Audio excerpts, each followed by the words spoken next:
Arabia before Islam was developed. So we'll be looking at its cultural and historical sort of environment and context that existed in Arabia before the development of Islam, the religion. So Arabia, it begins Islam begins at around 610 BCE in the Arabian Peninsula, which is right here. So the Arabian Peninsula is between the Red Sea, so here is Egypt here, this is Arabia here, and it ends, I guess, just here. So all of this region here is considered to be the Arabian Peninsula. It's around 1,700,000 square kilometers, and it is dominated by lots of desert. So the Sinai Desert is just here, and a lot of this area here is desert. This section here is not as arid. And a lot of it is flat grasslands as well. So Bedouins are a nomadic sort of people, and there are a lot of Bedouin tribes that travel around this area in search of water and pasture for their sheep and for their camels. So during the time before Islam, the communities in the Arabian Peninsula were quite tribal. Some really prominent cities were Mecca and Medina. Both of them were really important for trade and commerce as well as for agricultural reasons. The northern region of the Arabian Peninsula is known as the Hijaz, and the southern region is known as Yemen.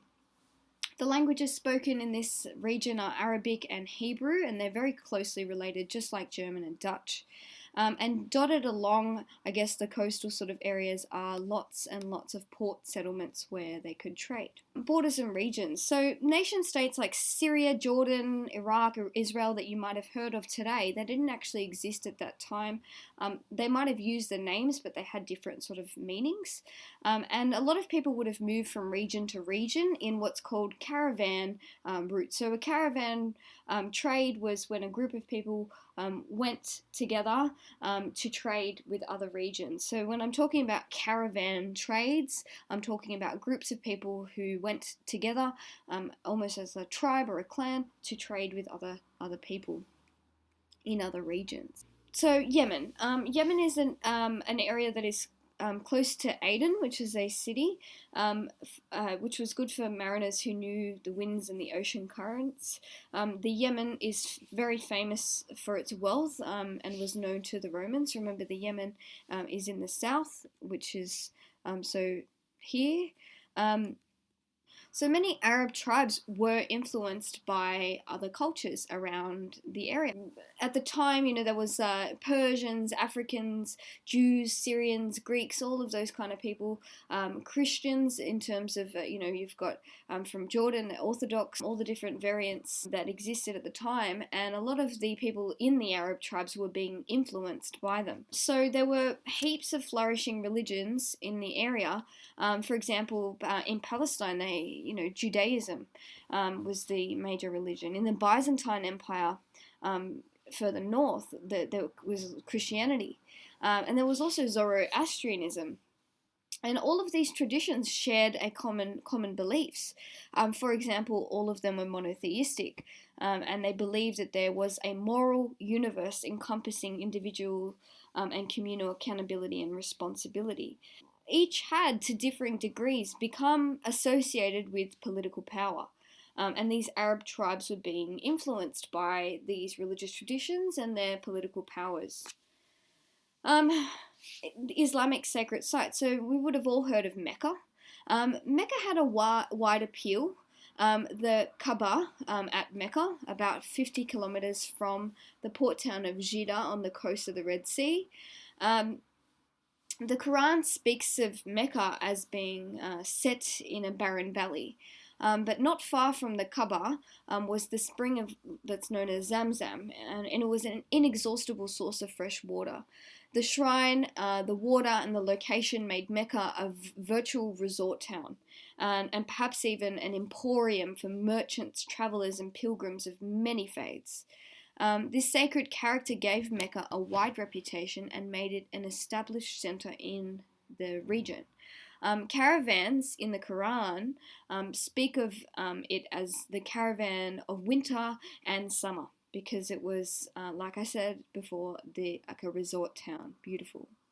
The Kaaba had the features of the traditional Arab sacred site. It was the home of idols and the scene of fertility rituals.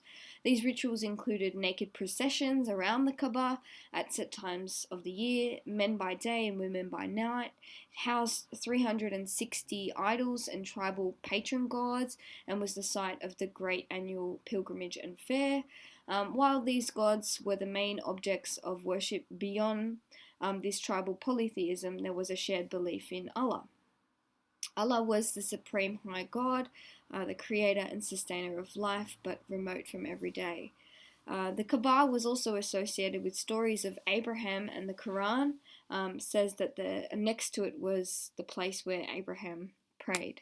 What's really important to know about the time before Islam is that people were tribal. Social organization in the region was based on your membership to a tribe, which would consist of clans, and you were led by a sheikh. You might have gods and goddesses that would protect your individual tribe, and they had, similar to totems, they had spirits that were associated with trees, stones that would protect. Local tribal gods were feared and respected and were the object of rituals, sacrifice, pilgrimage, prayer, celebrated at local shrines. The Arabian tribal society value system or ethical code was based firmly in tribal experience, preserving your tribe, and family order was really important. So these were the kinds of things that were very important to people in this Arabian region. The changes to tribal lifestyle. Arabian tribal society prior to the rise of Islam had lots of tension, and people were questioning their lifestyle, and so society was changing. Mecca and Medina were very prospering, very attractive cities, and attracting many from what was nomadic sort of tribal lifestyle into more settled lives. The emergence of Mecca as a major commercial center ushered in the beginnings of a new political, social, and economic order for people. There was new wealth, a rise for new commercial leadership from within the Quraysh tribe, and greater divisions between social classes.